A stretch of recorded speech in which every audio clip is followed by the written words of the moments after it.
How could a single battle destroy the legacy of dozens of Jedi and forge a darker path for the Chosen One?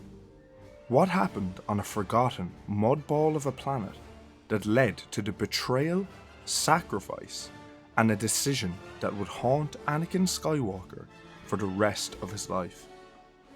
The Siege of Jabiim wasn't just a loss, it was a disaster of such magnitude that the Republic tried to bury it. The Jedi tried to forget it, and the people of Jabiim never forgave it. What began as routine liberation spiraled into catastrophe, a brutal campaign drenched in mud, betrayal, and blood. But to understand why the Clone Wars was brought their worst to Jabiim, we must first ask, why did the Republic ignore Jabiim until it was already too late?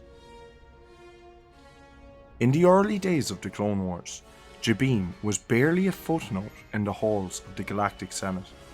The planet's acidic rains, unstable terrain, and isolation made it strategically undesirable, and yet beneath the mud lay ore-rich veins, valuable enough to draw separatist interest. The Republic's delay in intervening led to a deadly outcome, a violent coup. Under the guidance of Count Dooku, a charismatic warlord named Altos Stratus orchestrated a purge of the pro-Republic Jabiimi Congress. Loyalist politicians were hunted and executed, their bodies left to rot in the acidic bogs. The survivors, few as they were, regrouped under Captain Orlis Gilman, a brave but outnumbered officer who pleaded for aid. The Alderaanian Diplomatic Corps attempted negotiations, but their efforts were ignored by the separatist-controlled Congress. The Republic knew they were losing the world, and perhaps, even worse, its rich mining infrastructure. In response, a task force was stationed on Handooin, ready to strike at a moment's notice. According to the Republic's intelligence reports, not only had the Separatists funded the coup, they had fully armed the new Jabiimi nationalist government. But the real reason Jabiim mattered was because it became the crucible of Jedi failure, and Obi-Wan Kenobi would lead the charge straight into it. The invasion launched in 22 BBY, with General Obi-Wan Kenobi assigned as theatre commander. The initial assault went well. Republic forces captured Camp Aurek, Point Down, and Outpost Share, securing key high ground positions despite the treacherous terrain and relentless rain. But it was a false victory. The Republic had spread itself too thin. Altos Stratus, knowing the terrain better than anyone, launched a swift counterattack, striking Shelter Base, the Republic's primary fallback zone. In the chaos, Obi-Wan Kenobi and Alpha 17 were presumed dead. HoloNet News briefly reported the Jedi Masters' death, though his fate remained unknown to Anakin. With command severed, the clones and Jedi were thrown into disarray. Republic forces fell back to the planet's southern hemisphere, desperately regrouping under the constant onslaught of mud, thunder, and separatist artillery. And it was then that a group of children would take up the torch. With Kenobi gone and many generals slain, a cadre of young Jedi Padawans, barely teenagers, took up command, led unofficially by Anakin Skywalker. They became known as the Padawan Pack. Jedi like Mac Lothar, Chuku Dune, Tbolton, Zul Sis, and others found themselves leading clone battalions in one of the bloodiest campaigns of the war. Some were seasoned for their age, others had never seen battle. None were ready for what came next. In the Battle of Cobalt Station, the Padawan Pack fought to delay separatist forces long enough for the Republic to evacuate what few they could. They held the line for days, burying brothers in the mud while rationing ammunition and medical supplies. One by one, they fell. Some were shot down, others were crushed beneath war droids, Zul Sis, one of the last standing, lost an arm but continued fighting until her blade burned out. In the end, only Anakin Skywalker remained. Command offered him a simple order: evacuate. But evacuation meant leaving the Jabiimi loyalists, the very people the Republic had sworn to protect. And so Skywalker made the choice that would haunt him forever. As the last transports ascended through the lightning-choked skies of Jabiim, Anakin Skywalker stood at the crossroads, literally and morally. The Republic had limited ships, and only the surviving clone troopers and Jedi could be evacuated. The Jabiimi loyalists, who had bled beside the Republic for every inch of mud-soaked terrain, were left behind. Anakin wanted to stay. He wanted to fight, but High Command overruled him. In the end, Anakin Skywalker boarded the last shuttle under protest, staring down through the viewport as the acidic rain engulfed what remained of Cobalt Station and its defenders.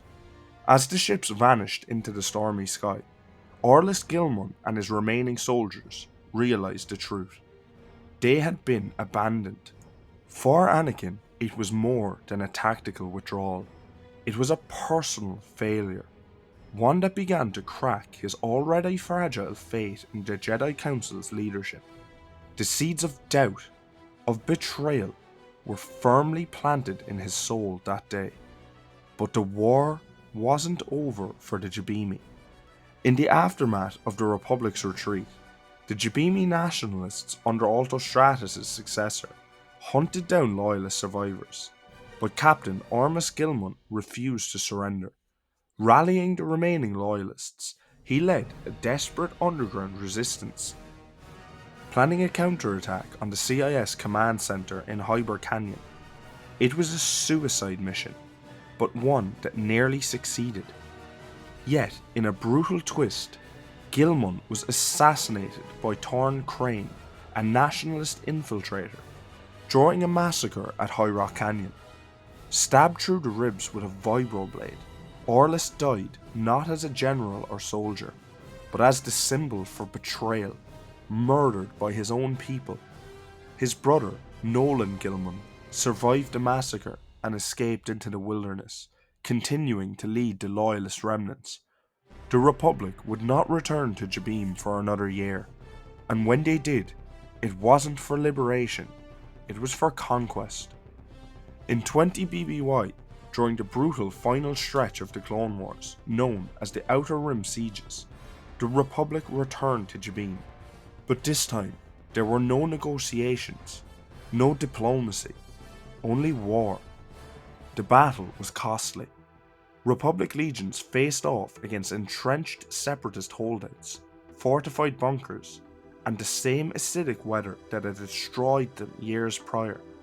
But the Republic pushed through, driven by desperation and the need to destroy the foundry of the Confederacy, a network of industrial worlds that Jabiim supported alongside Boz Pity, Felucia, and Seleucumai. This time, the Republic won, but was it really a victory?